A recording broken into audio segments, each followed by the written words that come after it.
Good evening. We're Group 3, and our members are Billy Hines, Katie Henderson, Ashley King, Felicia Russ, and Melissa Saba. And today we're going to be talking about the auto industry in 2031. First of all, I'd like to give you a little bit of history about the car. A lot of people believe that Ford's Model T was the first car built. But contrary to popular belief, the first cars were steam-powered, and the first one was built in 1712 by Thomas Newcomen. The advent of pressurized steam engine in 1765 by James Watt revolutionized the car because Watt's engine was more efficient and compact than Newman's.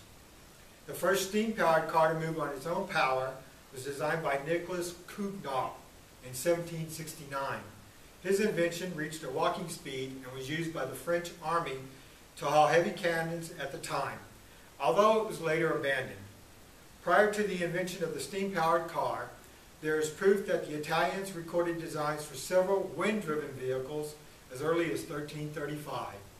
It is thought that a steam-powered car was built for the Chinese emperor in 1678, and early steam-powered vehicles were so heavy that it was only practical to drive them on a strong iron surface.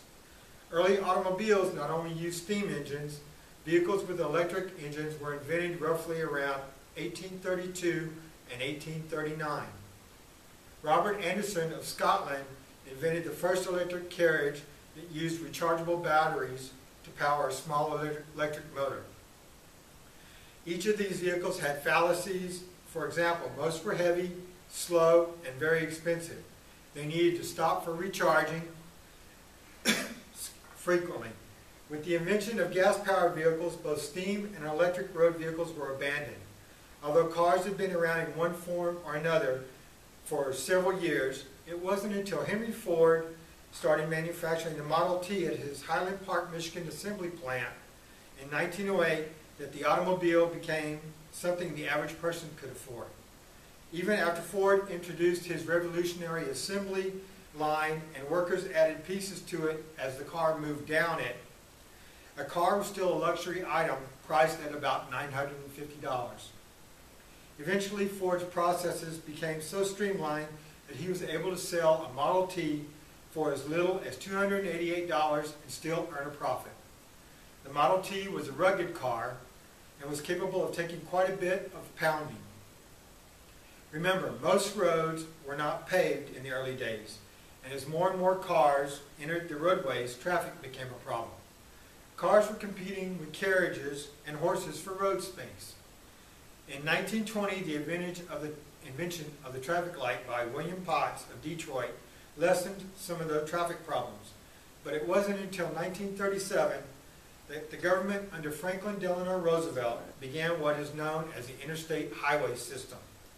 This system is a series of roads mapped out across the United States to allow for easier north-south and east-west travel. Americans and their love affair with the automobile had begun. We now know a little bit about the automobile's past, but what is in store for it and us in the future? Today we will be discussing the technological, sociological, economic, educational, and political legal changes relating to the automobile in the future. Katie is going to tell us about the technological changes we can look forward to. The advances of technology will ensure that cars of tomorrow will be very different from the cars of today. The advancements of the future can be broken down into three main categories: power, safety, and entertainment. Power. In the future, I believe that hydrogen will be the most popular fuel for the automobile. It has zero carbon monoxide emissions and is made from the most available resource on the planet, water. Once the U.S. switches to cars powered by hydrogen instead of gasoline, our dependency on oil in countries in the Middle East to supply us will decrease dramatically. Hydrogen-powered cars are compatible with cold weather, which is a plus, and they have an added bonus that they are not as noisy as gasoline-powered vehicles. Besides hydrogen cars, there are other options for us in the future. One interesting option I came across is a tri-rib. The manufacturer Ventura has developed a tri-rib, which uses three different types of power. The model the Ventura is about to release is powered by solar, electric, and wind energy. Currently, the model is similar to a golf cart, but in the future I see the same technology being put to make a full-size car. Just like the hydrogen car, emissions from the tri-road. Automobile safety is the next area to be affected by the technology of the future. Safety. The primary safety feature that will be in every car in the future is the smart cruise control. The system not only controls the speed of the vehicle, but the system maintains a set of following distance between cars. The system automatically applies the brakes if the present distance threshold is violated. Active headrests are another one of the features that will be in the car of the future. In the case of a rear-end collision, the headrest will follow your head when it goes forward and rearward to help prevent injuries. The movement of the headrest helps to absorb the impact of the crash. The last safety feature I'm going to talk about is the collision mitigation. It is similar to the smart cruise control in that when the vehicle wanders too close to another vehicle, the system begins charging the brakes for immediate braking. Cars of the future will be safer, and they will also be able to entertain us. The entertainment in the future the car industry will have to change the car's electrical systems. The automakers will have to convert these systems to a 42-volt system. By converting to a 42-volt system, the wiring can be made smaller due to the current drawn. Because we spend so much time in our vehicles, having a 42-volt system will make watching a movie in our car more like watching a movie in our living room or a theater. Automakers will put high-quality surround sound systems in the vehicles of the future.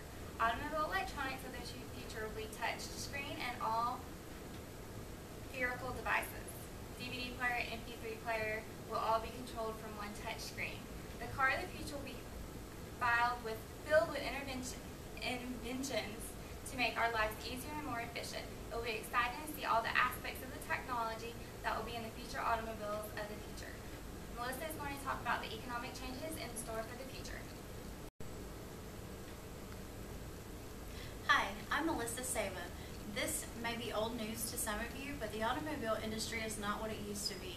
With the economy being in the worst shape it has been in a very long time, people just don't have the money they used to have.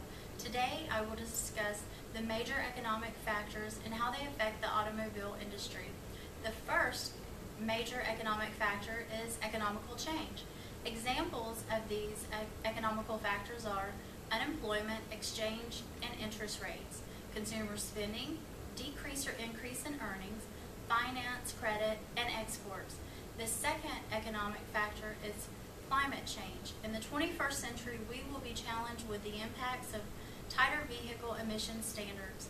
The third economic factor is competition. This includes imports and low-cost production vehicles from our competitors.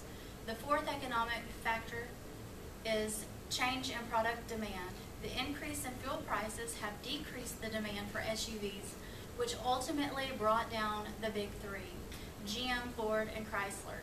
The increase in fuel prices has also increased the demand for environmental effects and consumer expectations. Mergers, acquisitions, price, affordability also affect the demand. Lastly, the fifth economic factor is supply, which include labor costs, material costs, and production costs.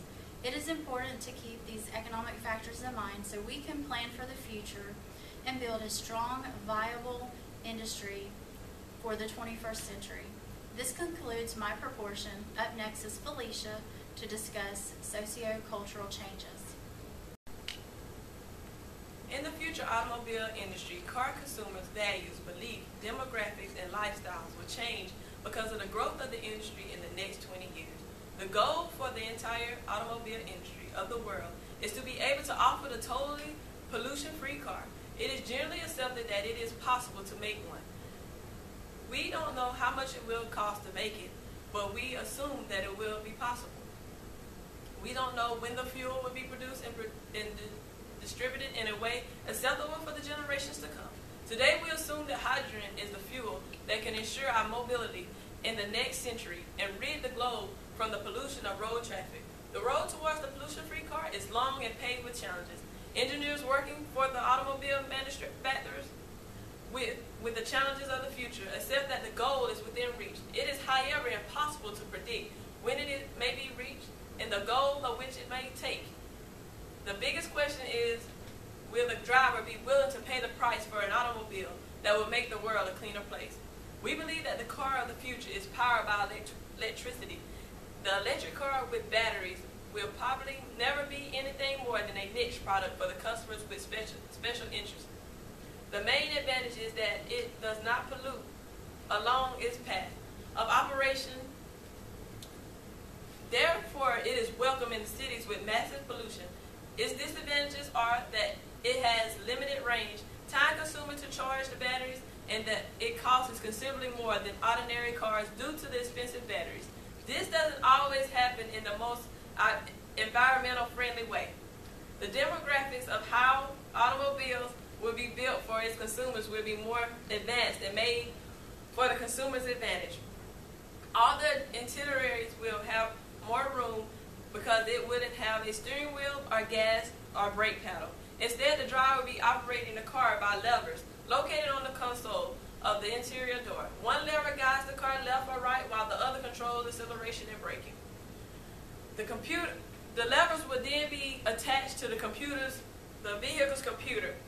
The computer acts as a co-pilot controlling the engine, transmission, acceleration, and brakes, as well as making split-second decisions for the safety of the driver. It is not said that all automobiles will be put to rest and that electronic cars will sweep the market. Every brand personality will continue to be basic features such as quality and reliability. However, these features will increasingly be taken for granted and will no longer suffice by themselves the differentiation a brand from its competitors. Every department of an automotive company, in development and production to dealer to workshop, plays a part in the brand personality. Now we will have Ashley with educational changes.